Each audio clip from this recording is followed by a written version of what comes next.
जय माता दी दोस्तों, मधुरमहिंदी.com के इस वीडियो में आप सभी का स्वागत है।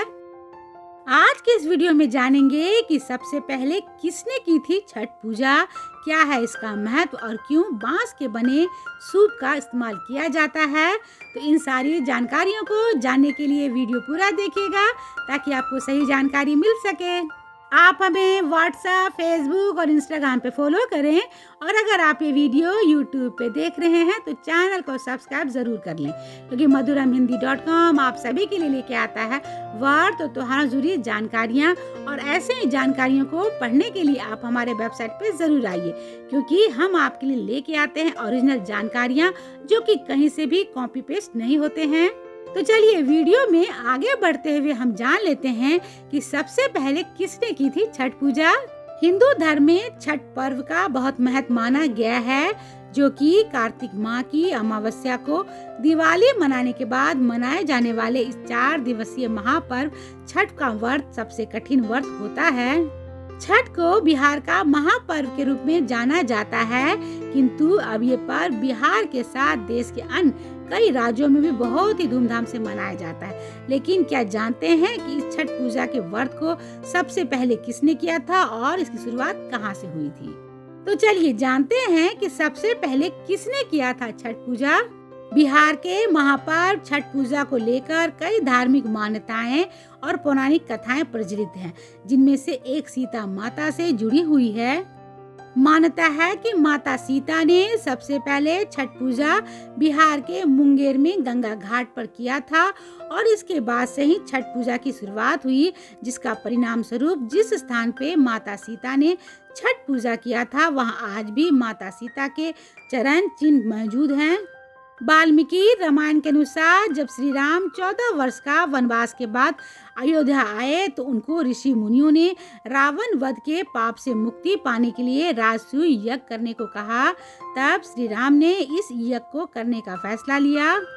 इसके लिए उन्होंने ऋषि मुग्दल को आमंत्रण भेजा, किंतु ऋषि मुग्दल ने श्री राम और सीता को ही अपने आश्रम में आने का आदेश दिया और उनके आदेश का सम्मान करते हुए श्री राम और सीता माता ऋषि मुग्दल के आश्रम आए और राजसूय यज्ञ के बारे में बताया। तब मुग्दल ऋषि ने माता सीता पर गंगा जल को छिड़ककर पवित्र किया और कार्तिक मास के शुक्ल षष्ठी तिथि को भगवान सूर्य की उपासना करने को कहा, जिनसे कि उनको अपने कुल देवता का आशीर्वाद मिल सके, क्योंकि श्री राम सूर्यवंशी थे और उनके कुल देवता सूर्यदेव थे। इसके बाद यहीं रहकर माता सीता ने 6 दिनों तक भगवान सूर्यदेव की पूजा की थी। कहा जाता है कि जहां सीता माता ने छठ पूजा को किया था वहां आज भी उनके पद चिन्ह मौजूद हैं और बाद में उस जगह पर एक मंदिर का निर्माण करा दिया गया, जो कि सीता चरण मंदिर के नाम से प्रसिद्ध है। ऐसी मान्यता है कि यह मंदिर हर साल गंगा के बाढ़ में डूब जाती है और महीनों तक माता सीता के पद चिन्ह वाला पत्थर गंगा के जल में डूबा रहने के बावजूद उनके पद चिन्ह मिटते नहीं हैं। इस मंदिर की एक ऐसी मान्यता है कि इस मंदिर में आने वाला कोई भी खाली हाथ नहीं लौटता है, हर श्रद्धालुओं की मनोकामना अवश्य पूरी होती है। तो चलिए अब जान लेते हैं छठ पूजा के महत्व को। हिंदू त्योहारों में छठ पूजा बहुत ही कठिन मानी गई है। इसके बावजूद हर साल इसे पूरी आस्था और उल्लास के साथ महापर्व पूजा के रूप में मनाई जाती है। इस पर्व में भगवान सूर्यदेव और माता छठी देवी की पूजा की जाती है। कहा जाता है कि छठ पूजा करने से सुखों की प्राप्ति होने के साथ ही निसंतान को संतान की प्राप्ति होती है। इस महापर्व को करने से सुख, समृद्धि, धन, वैभव मिलती है और अगर मन में कोई भी मनोकामना हो तो वो भी अवश्य पूरी होती है। तो चलिए अब अंत में जान लेते हैं कि छठ पूजा में बांस के बने सूप का इस्तेमाल क्यों होता है।